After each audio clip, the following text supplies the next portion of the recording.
Hello everyone and welcome to another edition of Lush and Salty Aquariums.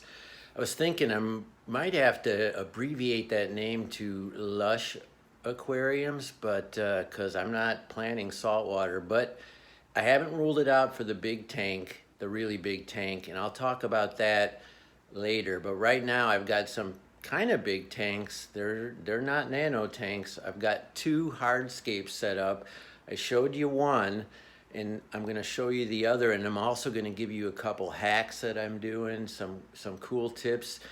And my intent is, if I don't screw this up, get caught up in my own hubris and nervousness, I'm going to show you some really cool shit like that you don't generally see on fish keeping channels. I mean, I'm in the city of Chicago in an old apartment building, right? So that has its own set of issues that I know a lot of you deal with, and many don't. But you have to consider floors and who's below you, water, etc., etc.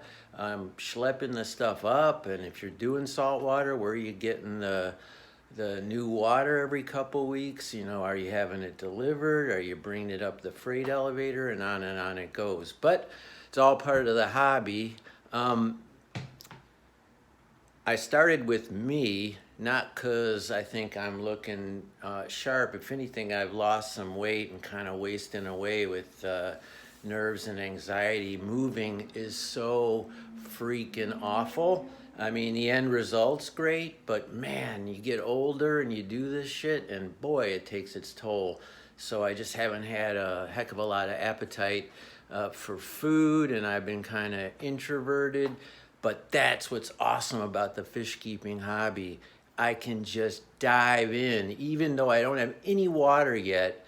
Why am I doing this? That's kind of intense, but even though there's no water in my tanks, I still have my hands in the tank, and now plural, and soon to be a trio. All right, I'm gonna do what I can to flip the camera around so you can see what I'm talking about. That, my friends, is what I'm calling the Game of Thrones. Boom, look at that thing. That is Ceru stone and badass pieces of driftwood. I got those two pieces of driftwood from Ocean Design Aquarium in Chicago, and he sourced them from SR Aquaristic, which I'm gonna go see. I'm gonna go to their outfit in Elgin, Illinois, maybe as soon as next week. But they fit together and created this awesome symmetry that follows the rule of thirds, the upside down hockey stick, all that good stuff. But it's just freaking badass. And the stone, oh my God, it is a Game of Thrones, isn't it?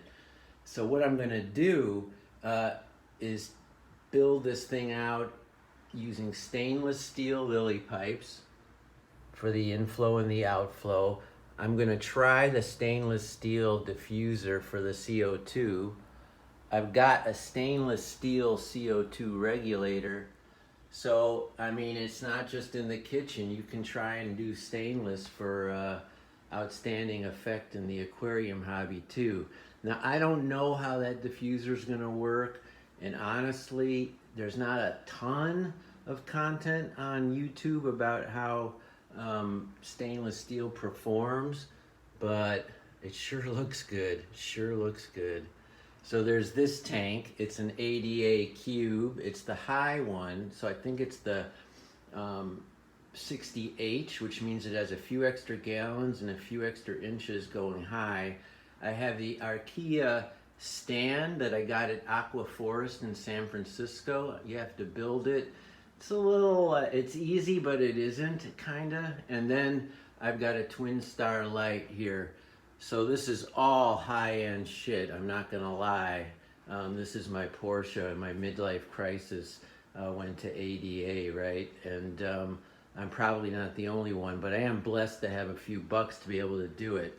All right, now I'm flipping, excuse the pan. How about that? Fish Room 2.0. Look at that hardscape. That stuff up in the far left there, or your right maybe, is gonna be the freshwater aquascape in the 125 gallon. I've got spider wood, I've got some of this bud wood up here, which is in this glorious tank that's sitting under the Chihiru's. I think that's a 120 because that's a 34-gallon long from SR Aquaristic. I've talked about this hardscape already, so I won't belabor it. I have no idea how this wood is gonna react in water. I assume it will want to float, and that this dragon wood is not going to be significant enough to weigh it down. So wait for it. What these are advertising awards. So back in the day, for like 5 minutes, I was almost famous in advertising, and I dare say those 5 minutes are helping pay for all this cool shit here. So lot of love for the old school advertising game. It ain't like that anymore. I digress. This is what is called a pencil. This is a silver pencil, so second place in one of the more prestigious award shows for advertising. I think I got this for my Altoids campaign that me and my good friend and creative partner Mark Faulkner created back in the day. Ran it for almost a decade and won a shit ton of awards, including these. Now these weigh a ton, and so what I've done, because I don't know what they're made out of if it's not stainless steel, I wrapped it in a Ziploc, put a rubber band on, and I'm going to use my award to brace the driftwood so it doesn't float. So the cynics out there can say, I got 3 of them there, you see, and then likewise, as we fly over to the Game of Thrones, I'm gonna sit that here, because I do not want these hardscapes disrupted. I worked too long and too late to have it turn into a jumbled mess. I know you can always rebuild, and the mess is part of the fun, but look, I think this is fucking perfect, and I don't want to screw it up. By the way, speaking of Mark Faulkner, he gave me these awesome bookends once as a birthday present, and here they are, guarding the Game of Thrones. Before I go, I want to show you, I'm also going to do, excuse me, that's the ADA Superjet, probably a ripoff at $600 or $700, but it's the super duper high-end Japanese stainless steel filter. So I've got stainless filter, stainless CO2, stainless inflow outflow, stainless diffuser, right? And aquascape befitting all of that, like macho metal. All right, snap zoom to the last thing, because I told you this is pretty cool. On the outside of my fish room, dudes, this is the fire escape. I'm not lying, there it is. Classic Chicago fire escape. I found some poker chips out here, so, but against all the codes, I'm gonna get busted for this. Here's where I was soaking the driftwood, here's where I was cleaning the dragonstone, and actually able to like keep water and buckets without it having F up my wife's lovely apartment, right? So the goal is not to screw this thing up. I'm already paranoid this outstanding wallpaper is gonna start to feel a little bit wet and craggly after a year, but it's a fish room, it's my dream. All right, I'm gonna flip this thing around however I do it. Boom!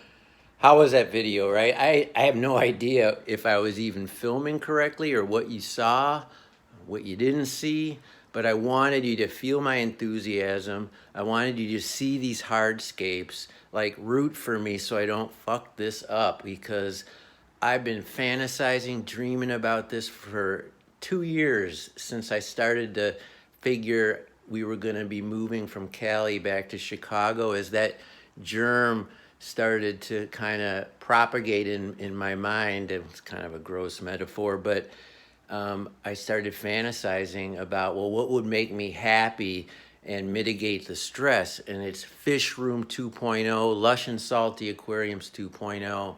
And that, by golly, is what I'm doing in this, what probably was the pantry or some sort of hallway. I'll show you this house another time. It's pretty cool. But that's enough for now. I've almost got to 10 minutes. I hardly ever go that long. I hope you enjoyed this, and I hope you feel that I'm just having the time of my life with this hobby. You can too. pandemic, recession, politics. You stay in, you're helping create little perfect worlds.